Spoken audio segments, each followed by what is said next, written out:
I could tell my younger self, and what I would tell all of you listening is just how important it is to have a relationship with yourself, to really know yourself and have that be a priority. And we think that we don't have time for it sometimes, and you don't have time not to have that. So making yourself a priority will really up level and just change your life in so many ways. So whatever you need to do and learn, like put intention on it. It's not it, while it's hard work, it's also the most amazing, fulfilling, and like highest frequency work.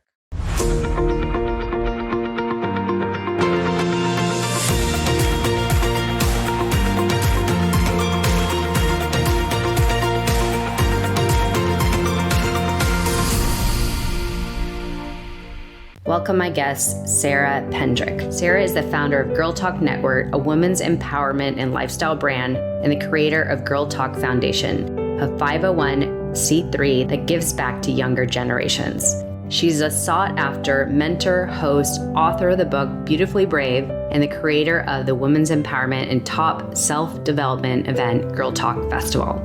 Sarah has dedicated her life to supporting people and living bravely as their true selves and teaching them to believe in their gifts so they can live their life full of abundance, love, and complete knowing of their worthiness. She has been featured on Forbes, NBC, The Doctor's, Entrepreneur, and has been called an iconic woman creating a better world at the Women Economic Forum and has spoken on stages all around the world.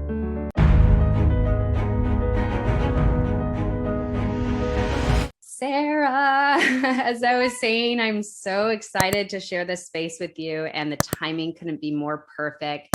As I mentioned to you, this will be the 100th episode on Passion, Love, Pursuit podcast. And I know what you're going to share today is pretty much the foundation of everything that this podcast is about. So I think that you are the perfect guest. Number one, you are such a light and you deliver so much goodness to women around you, also men, but women specifically. And we'll go into this, but I just want to welcome you on the show. And again, thank you for sharing the space. Yay, 100 episodes. Congratulations. Yeah. Thank you. It's a lot of work, as you know. So, yeah, I'm so excited for you. That's a big accomplishment. Thank you. Well, we're going to talk about something that is birthing extremely soon. Your book, your first book, which is actually now going to be June 1st. So when this episode releases, you could buy it for pre-order. And we're going to go into what this book is about, because again, this is the foundation of the work you're kind of sharing with the people that you surround yourself with. So super excited. Birthing a book is a big, big task. How has the journey been, first of all?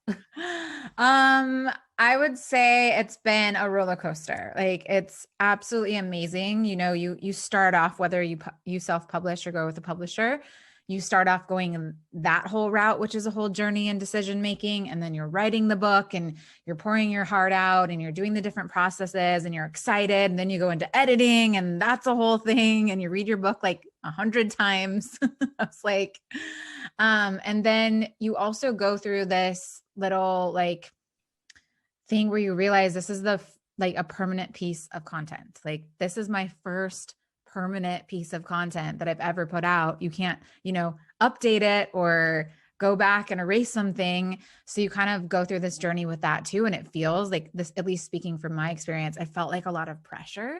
Like, it was like this new type of pressure that I haven't experienced because I haven't written a book yet until now. And then you're like, all right, let's just get this out. Like, I'm constantly evolving, things could change, but I really developed this book as from the tools that I've used my whole life, which aren't going to change. And then you go into the whole promotion, the pre-order and the actual release of the book. And then I just can't wait to actually see it in people's hands. Like, I haven't been able to do that yet. And I'm so excited for that. It's so great. Yeah, I love it. And what made you decide, just out of curiosity for other people that have a book in them and want to put one out in the world, deciding between a publisher and self-publishing, what made you go with the publisher? Yeah. So I think times are changing now, especially with the last year. And I think you just get to decide on yourself, what feels good for you. For me, I wanted the experience of going with a publisher. Like, I wanted the full book journey and experience that I've heard about for so many years. When I was little, I'm like, I'm going to write a book and it's going to be published. I'm going to do a book tour. Like that was just something that I knew that I was going to do, at least for my first book. For anyone that's listening that has a book in them and they're thinking about what they should do, just do some research and ask yourself, because there's no one way. Your book can be successful either way. So it's just really a personal choice. And I love to tell people that, because I think sometimes people think like, I have to get that top publisher and all the things that we think, whether it's like ego or like that has to happen or everyone else is doing it, to just really ask yourself, like, what would be most exciting for you? Because that's an extra layer. But that's just something that I knew that I was going to do for my first book. Yeah, I think that's a beautiful reason, to be honest, to just experience it for the first time. And it's exciting, and it's a different world to experience it in. But I'm sure now that things are opening up, we're both in Los Angeles, that you could do a book tour. So that's really exciting. I think everything's supposed to open in June. So perfect timing. June 1st is when it releases. That's exciting. Well, I know I could talk to you about so many subjects, that is for sure, knowing what I know about you. But the most important, like I said, is what this book is about, which truly brings together all the reasons for creating what you have created in the first place. Mm-hmm. So before we dive into your book, for those that don't know you yet, could you kind of explain or share your journey, what led you to create this brand and this movement, GirlTalk Network, which is the first woman support woman movement? I remember going around trying to enroll people into my first event and being like, it's about women supporting women. And people would say to me, what does that mean?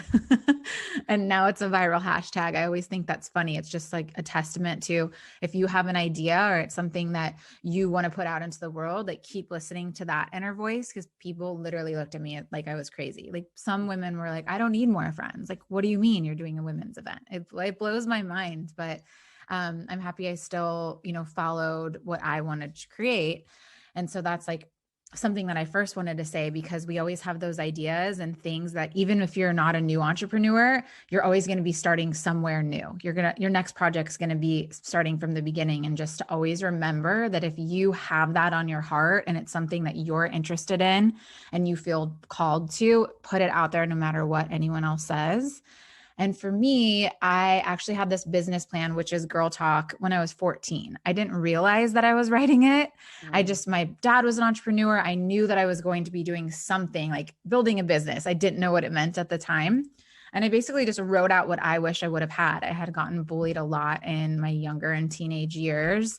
When I was younger, I dealt with sexual assault. So during those like formative years and during your teenage years, which are already really difficult, I didn't have the tools that I needed to get through some of the things that I had experienced. And somehow I put this into a business plan. I don't even know how. And I found it later and realized exactly what I'm doing with GirlTalk. So I basically, if you look back at my younger things in GirlTalk or my earlier things, I think you can tell that I'm processing. Like I'm on a journey with my audience and my community, and I'm just sharing what I'm going through. And I had this a women's event. I had never put on an event before. And I'm like, hey, I just want to be around a bunch of women that know they want to create big things. There were men there too. There was men in the audience that were crying. Like, I wish we had something like this.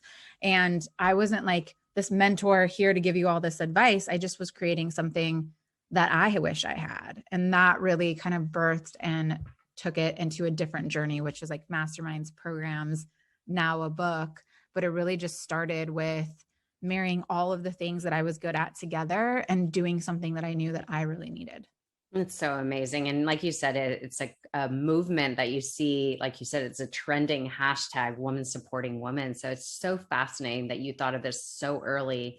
And I imagine part of it was that inspired it, or was the driving force was your experience in your journey of, the certain tragedies, if you want to say, that you've been through that sparked it. So at what point did you decide to create this GirlTalk Network? Like, what age were you, and what was exactly the vision at the time? Yeah. So I had actually moved from Nashville, which before we started recording, we were both talking about how much we love Nashville. I had moved from Nashville. Everyone thought that I was crazy, like again, where I just knew that there was something that I wanted to do. They're like, why are you going to LA? Like, it's such a big city. Like, no one's going to know, like all the reasons why I shouldn't, but I just knew that I wanted to go. And I said, worst case, I'll be back in a year. Like, at least I tried it. So I moved here, was literally doing anything I could to be able to live here, like selling credit card machines, doing PR, hosting, all of that stuff. And I got into the PR and marketing industry, a totally different direction than what I first was starting out, going down the road of being a psychologist and leaving school and coming to LA.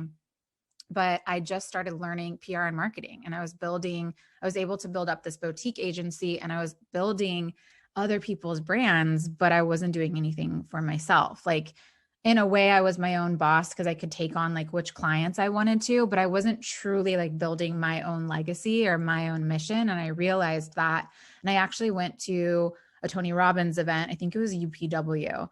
And I just realized, like, what am I doing? Like, I do love building other people's brands, but I also want to put something of my own and have a community, like, for where people feel like it's also their brand. So that's when I was like, all right, how am I going to start this? Like, how do you even start? I don't know.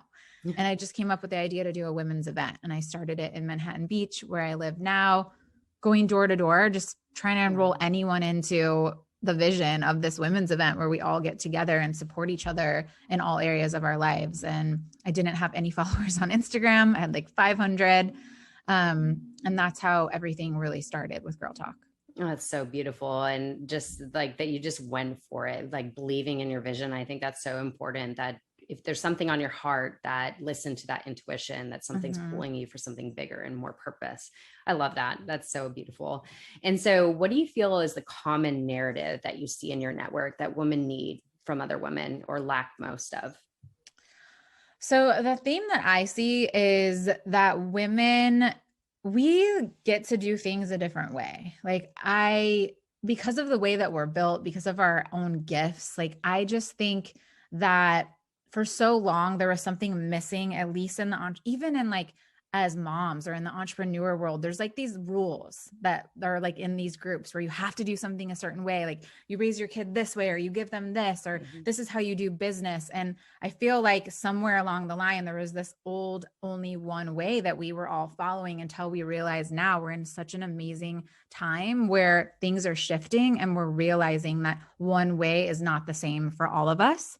And as I see women stepping into that and standing in their power, more and more is getting created.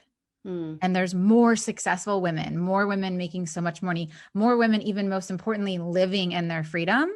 And that's what I love to be a part of. And that's what I love to ignite in this book and anything that I'm doing.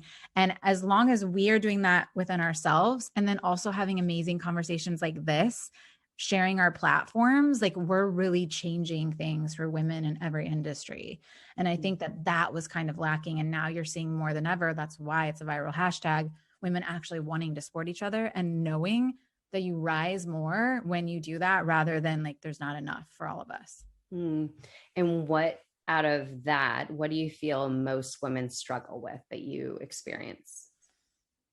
I think there's a few things. I think it's maybe a lack of knowing where to find other people that are like you, or other people, the other women that want to support other women, maybe not knowing where to start. And then also just the scarcity mindset of, that it's cliche, like everyone's using it, like there's not enough, you hear that word all the time, but it is really a deep scarcity, because we may have been taught to either compete with each other, or that there's not enough jobs, or there's not enough of fill in the blank. And the reason why I asked that, because hearing another person's story, or from a different person's perspective, that you've been around a lot of women. So I wanted to hear the common denominator that you see, so we could also feel like, oh, we're all like, we all have the same feelings and these emotions of not feeling enough, but we're human. We're just like everybody else. So it's okay to feel that way. I think that's important. Well, let's talk about your book, Beautifully Brave, an Unconventional Guide to Owning Your Worth, Cultivating Self-Love, and Standing in Your Power. Beautifully said. Yeah. Oh I my love gosh. it. So, like I said, this releases June 1st. Pre-order is available. So when this releases, obviously in the show notes, I'm going to include the link.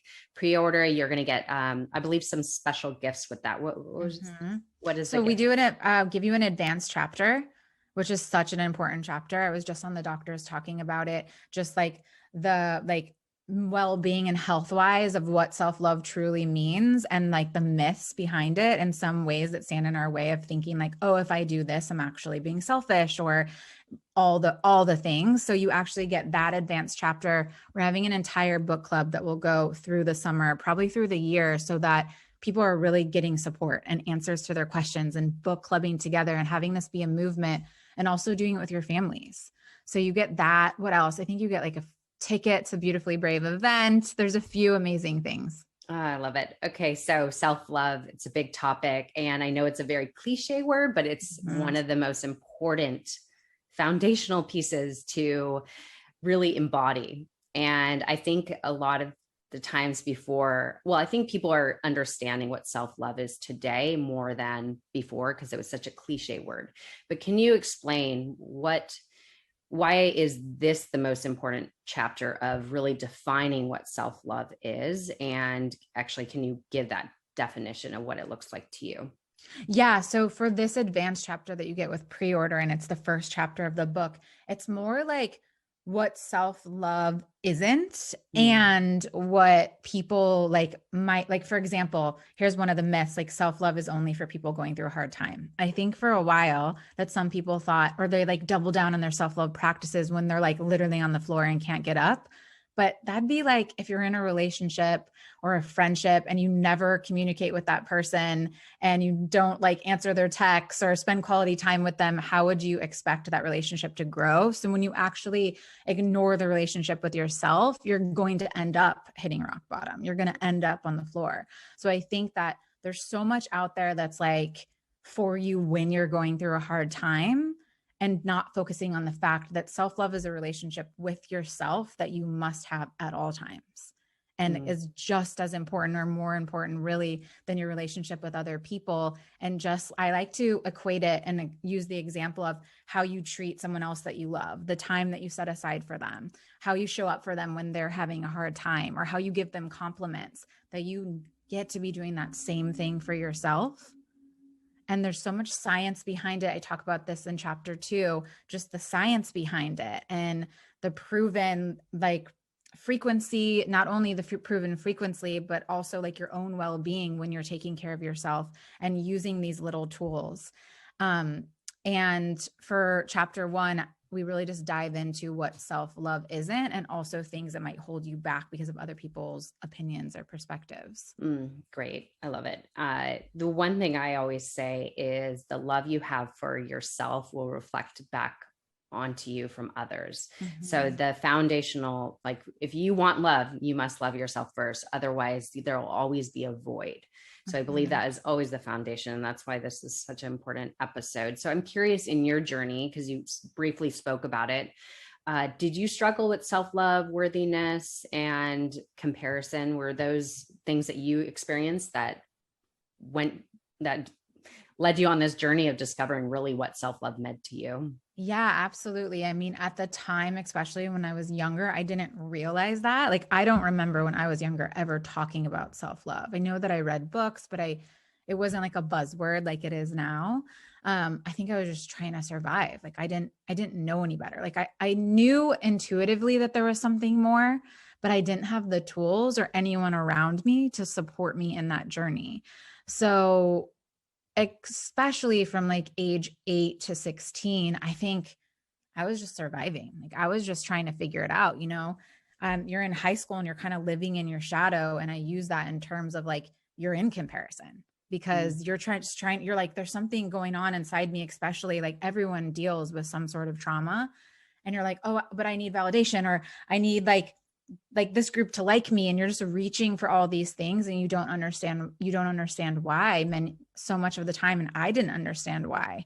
And when I started realizing that I'm always going to be reaching for someone else telling me I'm enough, or like in that comparison, that society like placed amongst women when I was younger, especially. I was always going to be in that. And I always was going to be seeking that until I actually filled that worth inside me. Because when we feel those, low vibrations or low energy or fear or not enough, insecurity, yes, it's great to hear someone talk you up and be like, hey, I have your back. Like that is part of it. I know. And you can tell me if you agree, when another woman sees you, it's such a beautiful feeling when you're Absolutely. acknowledged by another woman. And that's all great. That's like 50% of the way. But when you don't actually see and acknowledge yourself, you're always going to be having those feelings come up where you feel like not enough, and you'll be even more in comparison. Yeah. And you'll always feel that void. Like you said, it's so important that, gosh, it's just such important work to do to get to that point. So talking about that. So I know in the first part of your book, you start off the book with being fully in love with yourself. So I know people, the women or men listening today probably battle with their own selves and question whether they even love themselves at all. So I know I've been there for sure. Yeah. So for those listening right now, how did we develop the awareness to even develop this newfound love for ourselves? Yeah. So I'm a really big fan of like finding the awareness in your thoughts. Like even now when you're listening to this, and let's just say you don't know where to start, you're like, oh, I don't know. Or how much do I love myself? There's no like scale or measure. It's actually a feeling that you really can cultivate inside of yourself. So it'd be more like questioning your thoughts, questioning some of your beliefs, and just having a relationship with yourself. Like when something comes up, be like, that's interesting. Like, why do I feel like that? And really checking in with your body. Your body tells you so much. Your body tells you everything. So if we just start getting more aware and then using like little tiny tools, it adds up. Like everything adds up and makes a difference. And I think that self-love isn't this like tangible like goal or this, someone loves themselves more than others and like a comparison. You can't measure it. It's truly like how you show up for yourself, what you allow in your life, the time that you take for yourself. I say that you can really kind of gauge, and not in a judgmental way, but you can kind of gauge where people are at with like their journey with themselves on the boundaries that they allow to be broken, or the time that they leave for themselves. If you're not leaving any time for yourselves, dive into that and be like, why am I honestly not giving myself even 5 minutes a day or one day a week? And kind of you'll be able to discover some answers through that. I love that you share that it's not a tangible thing. It's just a journey that we're all on, and it continues to evolve. It's a continued practice. Mm-hmm. Self-love isn't something that you arrive at per se. It's something that you embody in your everyday by those boundaries, by the time you spend nurturing yourself. I love that. And we'll go into that a little bit. The one thing, I love this statement that you say, when you live in alignment with your truth, all corners of your life become magical, which is so true. I love that. So how do you guide one to begin to unlock what is their truth to them? Like, do you believe we should start with our values or beliefs? Like what's the steps that you would recommend to get to our truth? Yeah. So I talk about this in the book too. I think values are amazing and they're always changing. I don't mean values where like, what you stand for and like integrity, but actually values that like ignite that joy and excitement inside of you. So in chapter 2, that's what you do. You go through your values. For example, if nature just fills you up, like you put your feet on the ground or you get outside and you feel that inside of your body, then chances are you value adventure. So write that down. For me, one of my values is sisterhood. It just, yes. I don't know why. Obvious. It just has, yeah, it just has been. So I started realizing like, I don't need to know why. That's just something that excites me. So I make sure that I have sisterhood a part of my weeks. If it can't be a part of every day, it's a part of most days. So you really just start aligning with, if it's connection, especially during this last year when you couldn't be in person and see people, then it was so important. I know everyone was zoomed out, but get on the phone and have a 5-minute phone call. So when you start feeling, any insecurity or any like lower vibration emotions, that you could reach for your values and that's going to support you.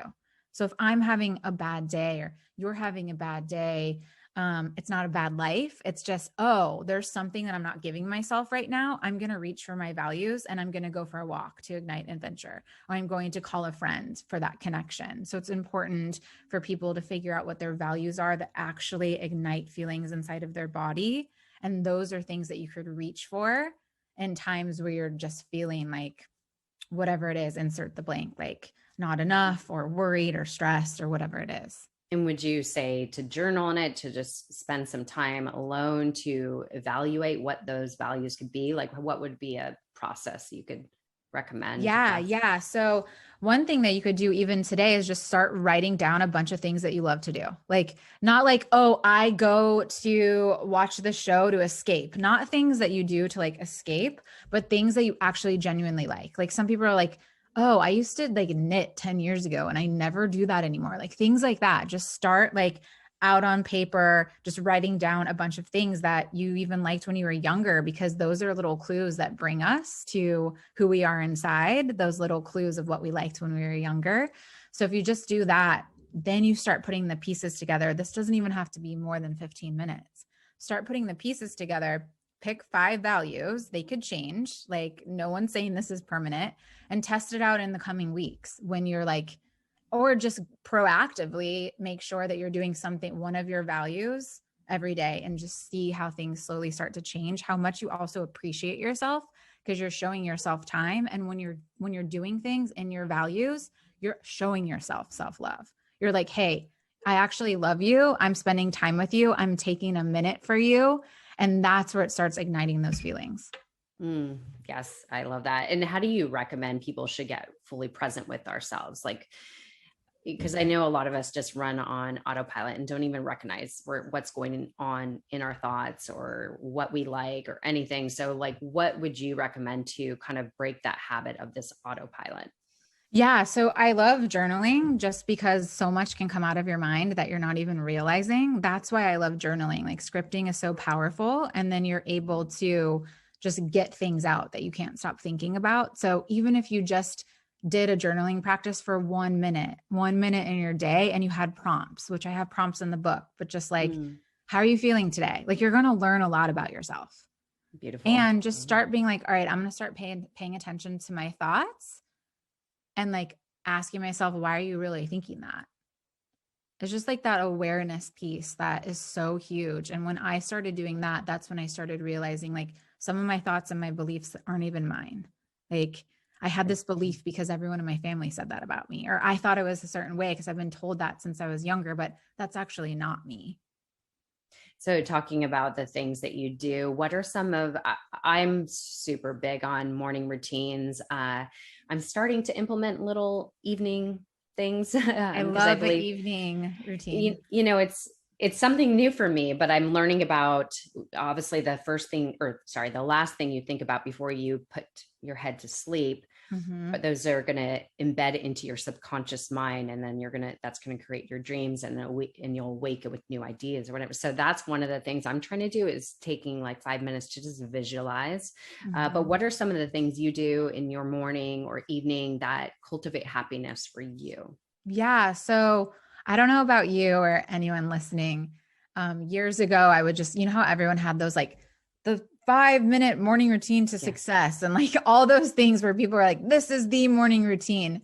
And I was like, oh, okay, I would do that. But it didn't really do that much for me. Like, I was like, oh, like, I don't actually resonate with this. Like, it doesn't make me excited in my body, certain things. So I started testing things out and just creating my own morning routine. And the thing that I have a chapter in the book that talks about this, because we're all different. Like, we're all different. So it's fun to discover, like, it might be something so weird that you do in the morning that is not a part of anyone else's success morning routine, but that's going to set you up for success. So my morning routine changes a little bit, but the first thing that I do in the morning is I do a little bit of journaling, and then I do a red light, and then I go and actually look at the sun and just like connect to the sun. There's benefits of it that you can look up. I'm not an expert in that. I'm just like, all right, I know this. Proven. I have a walk if I can. Yeah. I have a walk if I can. And then I've been really getting into, like, right now I'm drinking like my B vitamin elixir, just things that like are nutritious for my body. But I am all about, especially for women, a nighttime routine.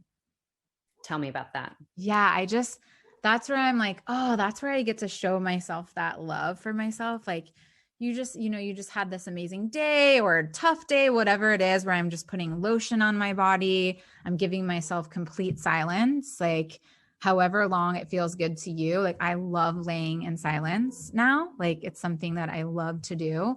Journaling, I just say thank you. Like I will repeat thank you, thank you, thank you, thank you over and over. And you can feel that when you do that. Like try it after this. You can actually feel like the gratitude in your body. And I'll do a face mask. I will visualize, like you said. I think the power of visualization is amazing. You can heal, you can change things that have happened in your body from past experiences through visualizing. You can also set yourself up for empowerment for the next day, like you said. So that's pretty much like what I'm doing in this moment. And it could change because I'm always experimenting with it. I love that you mentioned it's ever evolving. It's like, take this tool now. It's great for your current life that you're living, this works for you. And then it could change. And I think we should make it our own. I do the red light therapy every morning. That is totally like my self-care practice. I love it. Makes me feel good. I drink my cacao bliss, my coffee, love my coffee, and then meditation. And I mean, I do a lot in my morning. I love that you mentioned how important the evening routine is, because that is like the unwinding, and it's putting on a good smelling lotion is totally like, it feels just so like we're nourishing ourselves. So I completely relate to you. So I love all those things. And then I know you speak about, and this is important, I believe, and I think you speak very strongly about this, is the frequency, the importance of our frequency, and who we are being attracts our experiences, people, the objects in our life, and so forth, which I highly recommend. That we don't, or there's this one statement that I love that is just stuck with me for so long, is we don't attract what we want, we attract who we are. So how can we bring more that awareness, which I love the word awareness because it's the key to everything, to notice where we are, the energy and frequency we're in, and how to change that to actually take action and change that frequency. What are some things you would recommend to do so? Yeah. So the reason that I even like routines, quote unquote, is because that's actually supporting you in your frequency. Because when you do it, especially before you go to bed, like you said, when people are on autopilot, they're just going through their day. Like that's where you even take those 5 minutes to wind your body down and be like, okay, we're good, and set yourself up for that relaxing frequency to go into a new day. So the only reason that I do routines is because of that, is to take care of my energy and to take care of my frequency. And many of times before I go on something that I'm speaking on, or I go into a group of people, I'll get into, you hear gratitude all the time, but this is the reason why I'll get into gratitude, because then that's going to put you on the frequency of gratitude. It's going to put you on a frequency that's going to attract people. You know, when people just walk into the room and you're like, you don't know why, but you're drawn to them. Or like you're at lunch with someone and you leave and you're like, that was so fun, but nothing like in particularly amazing happened. You're just like, that was like such a fun conversation. Or you get the opposite, where you walk away and you're like, there's nothing wrong with that person, I just feel really drained. It's all the energy and frequency. So I think noticing, being aware, and taking care of our own frequency and energy is what will attract those bigger things that are on a higher frequency that we want. So how I do it are the things that we're talking about now, like the things that you do, the red light, put some music on, just getting into frequencies where you can feel it in your body. When you're in a high frequency, you can actually feel it in your body. And I take it a step further. I'll get myself into that frequency, and then I'll see how long I can stay at it through that day. It's just all about experimenting and awareness. Like you said, that's where you first start. Yeah. And I think another thing to add is also nourishing your body with the right supplements, the right foods, like that naturally will improve our mood or frequency, whatever you want to call it. So I think there's so many ways to help contribute to that. So one of the things I know you mentioned also in the book is the 4 promises. Can you share what this is about? Yeah. So Basically, that chapter is more of, okay, so you're getting all these things thrown at you, like do this, do your morning Yeah. routine. Like this person said this on Instagram. And I just went through things where you can create your own 4 promises, and that's what you stick to. Mm. You're like, all right, let me just start small, even though it's actually really big results, and just have these promises. And if I'm ever confused or I don't know what to do in a situation, I'll go back to those promises, because it gets overwhelming. There's so many tools, there's so many things. This person said this. So I just bring it back to creating your own promises. And that's what would be your blueprint and your guide moving forward in anything that you do or any situation that you come up Yeah. against or navigating through. I think that's good to mention because, like you said, it could become overwhelming. Like, oh, this person said this is good. This is good. Like the whole journaling thing, I haven't been able to implement into my routine at all. And I know the benefits. So many people speak about it. And even meditation for so long, I'm like, I don't have time. But this Yeah. year I committed to it. But it could be overwhelming. But just, promise yourself to nourish yourself in any way it feels good and make that just do what feels good. That's a Yeah. promise. Yeah. I Yeah. love that. That's It's so like great. there's a lot of information out there. And I think sometimes that, at least, I mean, I've experienced that. It like stops you because you're like, there's so much. Like, where do I start?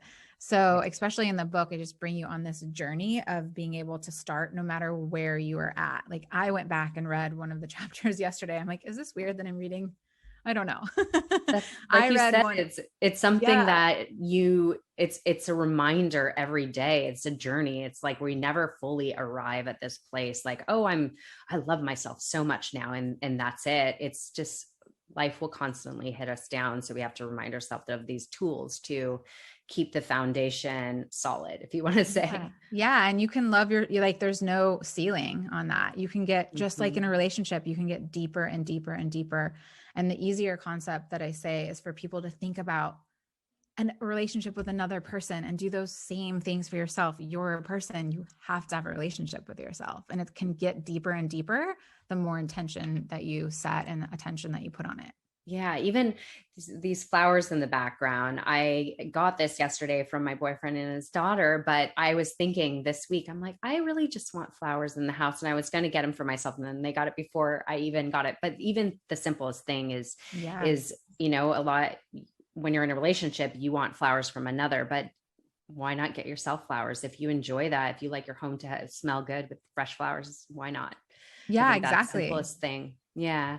And then, oh, comparison. So I want to talk briefly on comparison because I know you're surrounded by a lot of women, and that is a common thing that I think, well, women and men, I think we all compare ourselves to others. And I know it could really suck our confidence in ourselves Mhm. because there's so many people, even yourself, so successful. And so when you see another person that's more successful than you are at the current time, or you want to be more successful than you are now, whatever it may be, how to get out of that, if you want to say it's kind of like an unintentional feeling that we create, this kind of habit of feeling less than somebody else. Mhm. And what would you say to eliminate those thoughts? What direction would you tell people to go? Yeah. So I know I call it like comparisonitis, where you just like get in this loop. And once it starts, it's like everywhere. Then you like pick up your phone, then you see someone on TV and you're like, oh my gosh. Then someone calls you. I had that. I was in that loop for many years. And I think it's natural in a way. Like it's in our nature in some ways, because that's how we understand things. We're comparing things. That's how you can like conceptualize certain things. Um, I think it's something that we've been taught as men and women. And what I did is I didn't know what I was doing for years. I will say, like, it was a terrible feeling. I'm like, this eats at me. Like, I literally don't know another way than to compare, especially when I was getting in started in this industry. Like, there's millions of people online, and you could be like at any moment. So that's where I started putting the practices that I talk in the book into play. But also, so something that I would do specifically for comparison is take a step back. Like that's where comparison can also like have us so cloudy in our minds that we're not even making the right decision for ourselves. And that's where I realized I was going to mastermind after mastermind, trying to do this because this person said this, comparing my results to theirs. And I just took a step back for myself and was like, I have to chill for a second. Like I need to come back to what I actually want to do. And that's why it's so important in these practices, because it supports you in not going into a comparison loop that will literally take you down. Mm. I like that you mentioned that when you see like this other person doing all these things and you're like, oh, maybe that I should do that. Maybe I should do that. And you actually get kind of detached from what your vision is, your personal vision. And I think that's super important. So actually talking about that. So if a woman or a man listening wants to do all the things, they want to have a thriving business. Well, of course, not a man, have a baby, but get married, have a house and just do all the things.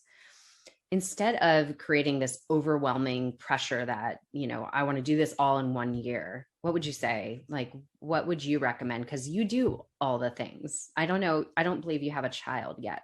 I don't know if that's in the near future, but I know you're married. So like, you're a busy woman. So doing all the things, what would you recommend to somebody that has that vision and not to get overwhelmed by it? It's the same thing that I would say for most things is turn it around internally, because if you're looking outside of for everyone else and what everyone else is doing, it's going to feel so terrible because you're going to get lost and out of your vision. Like, so it's always important to focus on yourself. The frequency supports you so much. Like really, like, I don't want to say guarding, but being intentional about your frequency, doing the things that we just talked about to stay on a certain frequency is so supportive. And honestly, for me, I think the biggest thing that got me out of this, and I would say for everyone, is take a look at your circle. Like, because you really get to have people around you that are super supportive, that are also not in comparison or competition. Because if people are around you like that, you're never going to get out of that, because that's what you see. That's what you're faced with every day. And so for me, and it was a hard journey for like a year or two of not having that support like that. But now I don't want to say I never get into comparison, but it's really rare. Like I literally never thought I could say this. And it's also because I'm around people that aren't like that. Like we really want to see each other win. And if there's something that someone else is doing and I want to do it, like I'm able to call them and be like, hey, how did you make that happen? So it really is your environment. And it's also just making yourself more important than someone else. Like, why is their opinion or what they're doing more important than you? Right. Yes. And you mentioned, you're surrounded by so many amazing people that are kind of, living somewhat the same vision of life. They want more and they want friendship. They want to support one another. For that person or for the person that's listening right now that doesn't have that community and is seeking that, especially now that we're getting out of quarantine and we want to possibly lead our life a different direction, what would you recommend to build our own tribe or network, or, surround ourselves with better people? Yeah. I mean, I wish I could say like, here's one thing and it'll change overnight, but that's not the truth. I mean, I struggled with it for a year or two.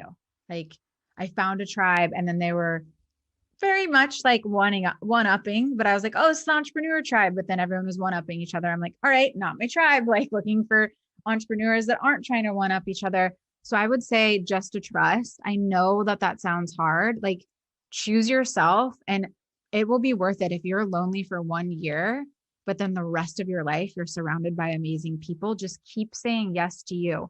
We are at an advantage that we have social media. I found some of my best friends because of social media. Reach out to people. If you see what someone posts and you like, love it, reach out to them. Try to have a connection date. Even things like the book club, like go in places where you think that there are other people that are like you. Like we are actually at an advantage where we're not like, we have everything at our fingertips to meet more people. Just put yourself out there. You have to. And the thing is, people will be like, that's hard, or I'm scared. You know what's harder and scarier is if you don't do that. Yeah, I actually love that you mentioned just reach out to people. And I remember interviewing a top success coach, and he was saying that most successful people do want to help others and do want to support others. And as long as you ask them specific questions, they'll answer it most likely. But yes, if you, I mean, the same thing with you, when I reached out to you, I'm like, I love what you're sharing. I would love to have you on my podcast. I knew you were the right fit for my podcast. And I did just simply ask, right? Yeah. So I think if you find somebody that's really inspiring or somebody that you want to connect with further, start the conversation. You never know. Don't be afraid, and just, put on your big girl pants and just ask. It's like dating, but your friend dating. Yeah, I love that. And what was the other thing? How do you, well, I guess I kind of asked this question, getting in touch with more your intuition, getting in touch with your own personal thoughts and really connecting deeper with yourself. But you did mention journaling being some of the things. I don't know if being today's Earth Day, taking a walk in nature, I think is one of the most beautiful ways to connect with ourselves, to just, it really is, put the phone, like leave the phone at the house. I remember I did this once, because usually I take the phone with me when I walk, and I'm just like, okay, I'm going to leave it at home. Went for a walk, and I totally had these downloads because I was letting my mind just be, and whatever came to me. So I feel that's a really good way to connect with our own intuition. Yeah. Cause you were telling your intuition, I'm ready for these downloads. They're probably waiting for you, but like, she's always on her phone. Like, come on. So true. I know, that's so true. The other thing I think is important, because you did touch on boundaries. And I think boundaries is one of the most important things that you'll notice will really serve you or disserve you if you don't implement them. And that especially comes when it goes to relationships, whether it be friends or intimate relationship. But I also say these things is having conscious yeses and conscious nos, because whatever you say yes to, you're saying no to something else, because again, our time is so precious. So as far as boundaries goes, I know some people have a hard time saying what they want or what they need or what they don't want or what they don't need. How could you recommend somebody be more comfortable speaking their truth? Yeah. So I love that you said that, because it's also like, it's the conscious, because I think that there was a time that boundaries were a trend too, where it was like, just say no, you don't explain yourself. Like, no, I don't want to. And there was all these like people were getting confused and thinking that they were putting up a boundary, but like, it wasn't really like, it's just knowing yourself. Because then you just, like, for me, I went through this whole thing where I was like, it's not boundaries, it's standards. Like, what are my standards for my life? Like, that doesn't fit my standards. So you could lean into that. And now I just realized, like, oh no, I'm allowed to have my own back. It's nothing against them.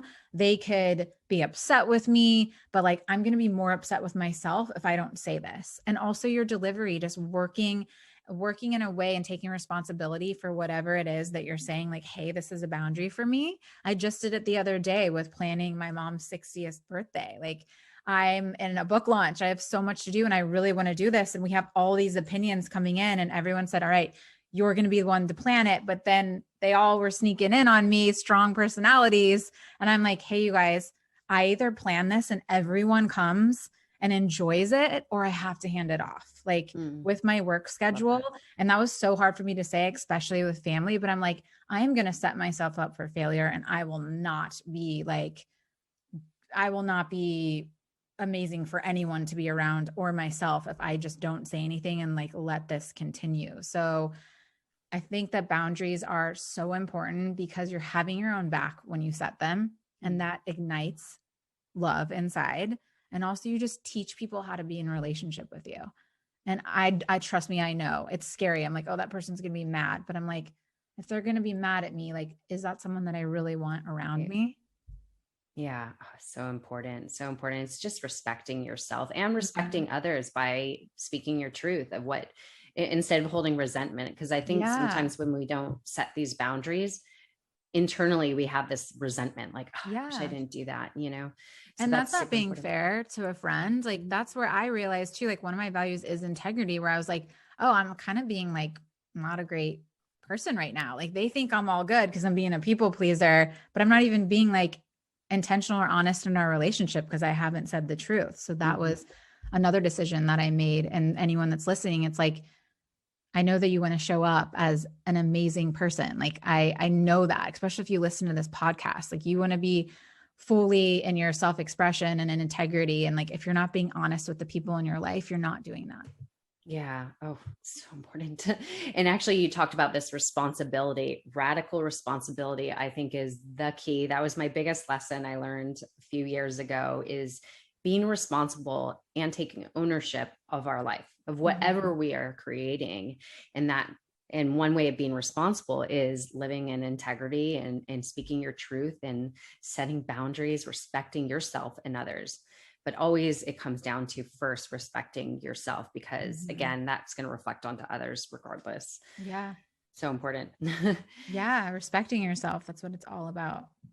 Well, let's see. What would be your definition to truly love yourself? My definition. I think this changes because you can't put like a tangible like definition on self-love in my experience. Just simply, it's about respecting yourself, spending time with yourself, and cultivating a relationship and having your own back. Like to me, that's what it's all about. I love it. Yes, absolutely. And what if somebody wanted to be a part of your Girl Talk Network, what would they get out of it, and where can they find out more? Yeah. Well, come say hi to me on Instagram at Sarah Pendrick. I'm always sharing my life and sharing the community on there. And I have like different programs and masterminds, and obviously the book. I just have different levels of being a part of the community so that everyone, no matter what stage or where they are, can be a part of it in some way. Perfect. And I know we covered so much, and I know we're touching on little tidbits of the book, but there is so much. I already got a sneak peek, which I'm so fortunate to be able to. I love how you laid out the book, especially. It's really, you give the exercises. I'm trying to remember looking at it, what else, but just the way you laid it out, it's really like you're implementing these things into your life while you're reading it. And I think it's a great book. I would recommend it to teenagers even, because as you talked about, that those are the years we really struggle with these things, like the comparison, not feeling enough, the lack of confidence, and kids need it. So parents out there, consider giving this to your teenager. I think it's honestly absolutely ideal for that time of the year, or the time our lives is when we are younger, so that we don't have to suffer as much. And also just like, for me, like when one of the chapters that I went and read, I was like, oh, this is actually speaking to, because we all have our little girl inside us. We all have things that we can cultivate even stronger, that love inside of us. So, I'll show you it since it's right here. I wish you had it in your hand. I know you got the advanced PDF. It's so beautiful. I love it. I love it. Thank you. But yeah, it takes you on a journey, and it's also something that you could keep coming back to. Amazing. And I know we could get it, well, obviously on your website for pre-order, but it will be in, I'm sure, all the stores, of course, Amazon. And so we'll plug it in the show notes. And then if you were to leave one piece of advice, I know you've left so much, what would it be? One piece of advice that just, you wish you could tell your younger self. I wish that I could tell my younger self, and what I would tell all of you listening is just how important it is to have a relationship with yourself, to really know yourself and have that be a priority. And we think that we don't have time for it sometimes, and you don't have time not to have that. So making yourself a priority will really up level and just change your life in so many ways. So whatever you need to do and learn, like, put intention on it. While it's hard work, it's also the most amazing, fulfilling, and like highest frequency work. And I know you are so put together, and again, you've achieved so much, but is there anything you still struggle with? Yeah, for sure. I mean, I think there's different things every single day that come up and I struggle with. I think for me, the biggest struggle there's always those wounds that are going to come up out of nowhere that you're like, oh, I thought I got this down. So Right. those will always pop up. For me, I think personally, always navigating family and family dynamics. And that's when my wound really comes out. And that's when like the not enough and the comparison comes out. So you're always going to struggle with your little girl wound, and you just get to be the adult to nurture her. And that's just something that I've learned. And then now that I have the tools to do when it comes up, and it definitely comes up.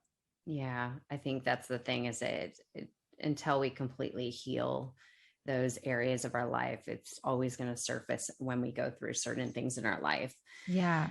This has been so lovely, Sarah. You are such a light in this world. I'm so happy that you get to share and birth this book so many others could learn all the tools that you've learned throughout your life and through other people that you've been surrounded by this whole time, and everything you've created. It's just remarkable. I love what you're doing. I absolutely respect everything you're doing, because I think we all need support, and you've created this network to help others. And obviously you're meant to serve, and you are serving. So it's just lovely. I just deeply appreciate you. And everybody go get the book. Again, available June 1st. Pre-sales are available now.